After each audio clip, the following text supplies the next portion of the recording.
not be sold into the Atlantic slave trade because they were the ones that were the agriculturalists in West African society. So anyhow,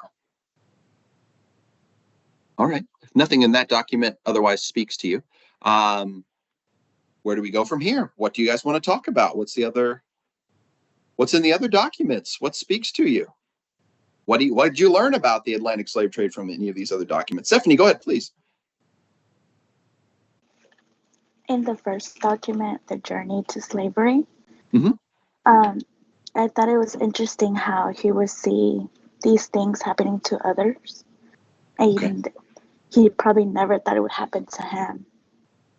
Yeah, you know what? Yeah, it's an interesting point, right? And I think that gets at another question that I think exists in this document, right? Which is kind of that level of awareness and connection to the Atlantic slave trade, right?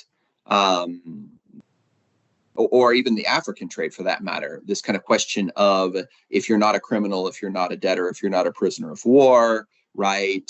Then the African trade shouldn't play any part in your life, right?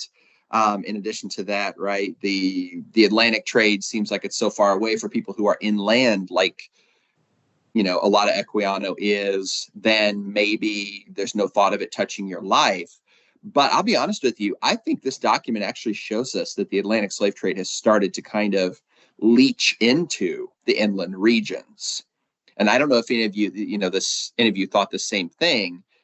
When we see him first captured, it's very obvious he's in the African trade because of the way he's treated, right? He's treated like a family member. He's treated with respect. He's carried by the people who capture him, right? He's treated with humanity. But there's something about that. It's clear he's in lands that practice the African trade, but the African trade was criminals, debtors, and prisoners of war, not 11-year-old boys and their younger sisters. So I'm wondering if we're seeing, by the time we get to the late 1700s, that the Atlantic trade, which will take anybody into the trade, I'm wondering if we're seeing that the Atlantic trade has kind of leached into the African trade. It would seem to be the case. So, Jacko, you had your hand up, and then I'll come to Will. What are you thinking? Oh, I think you're still muted. Okay, I'm sorry. Can you hear me now? No, got you. Okay, yes. I feel like the interesting thing for me for this, for about the slave trade was how they was transported and and the stuff that was sold for, and all the places they had to go, different state to state, and transport them. That was the most interesting part for me. And so I was like, that was a lot. Yeah, no, for sure, right? And Equiano gives us some good detail there. And in other places, I think that, you might think that kind of the cold business approach of somebody like Thomas Phillips doesn't give us a whole lot. It gives us some of the kind of structural understanding, like you said, of what's traded and kind of where values stood in terms of how much was an enslaved person purchased for example, right? Which I think is something we're kind of, if nothing else, curious to see in these people's minds what a human life is worth, right? Which is shocking to us, but I think we're kind of curious to know where these people's brains were. Anyhow, but more than that, when we go into Equiano gives us details of the experience, right? You mentioned transportation, right? He tells us what it's like below deck.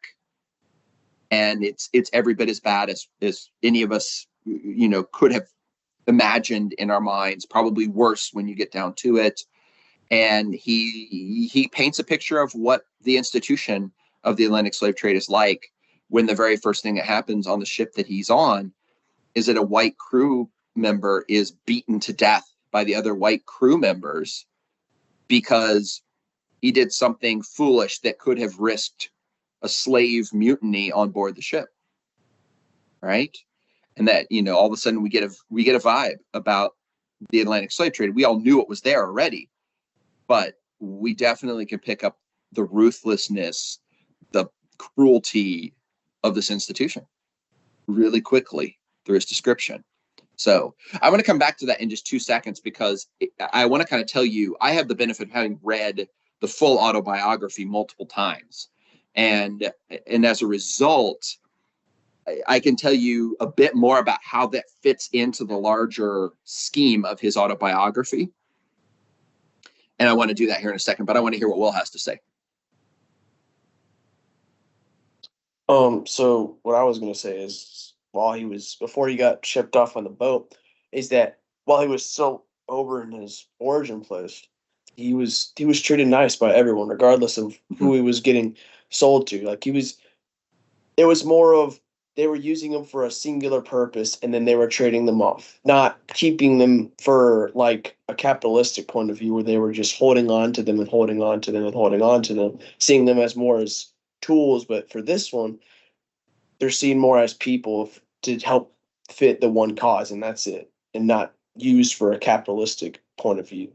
Sure, or rather, but there's still something weird, right, Will? Because he's a kid, and the African trade, that wasn't a thing, right? Like that, or shouldn't have been a thing. And his sister's even younger than him, and there's something weird going on there where that's happening, and it almost feels in some ways, Will, like they're buying him and then they're selling him, and there's almost like an investment, a temporary investment, right? Like to get more product, which again is not the nature of the African trade, because the African trade was about rehabilitation and redemption, not about profit. So it feels like the African trade has absorbed some of the nastiness, right, of the Atlantic trade. And again, I say that fully aware that we're still talking about a slave trade, but it's picked up some of those traits of, are, as you put it, driven by commerce, and as a result are even colder and more cruel,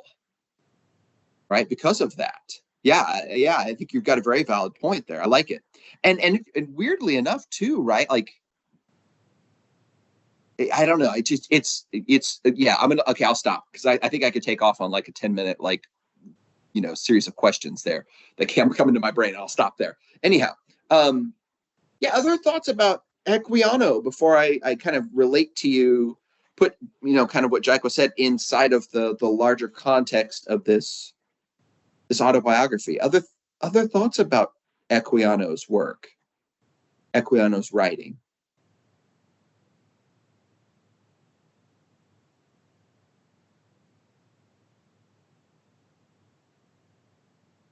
Have any of you ever read the full autobiography? Every once in a while I encounter somebody who has. If you ever get a chance, if you ever have a time to to read it, that we have like 3 or 4 copies in the library, and it is an interesting read, sure. It's first of all very unique in that we don't have a lot of slave narratives. Most slave masters denied education opportunities to the enslaved, and as a result, we don't have a lot then of these kinds of autobiographies. It is also, I have to tell you, and I don't think there's a historian out there that would tell you otherwise, it is, this particular autobiography was definitely part of the abolition movement. It was edited by, it was promoted by major figures in the British abolition movement.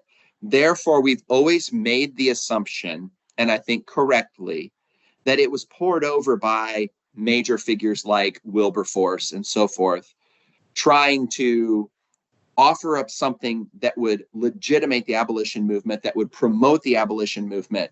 So we've always been a little bit cautious when we've used this as a source. And in the process of being cautious, there have been new things that have emerged about this writing. One of them is that we're not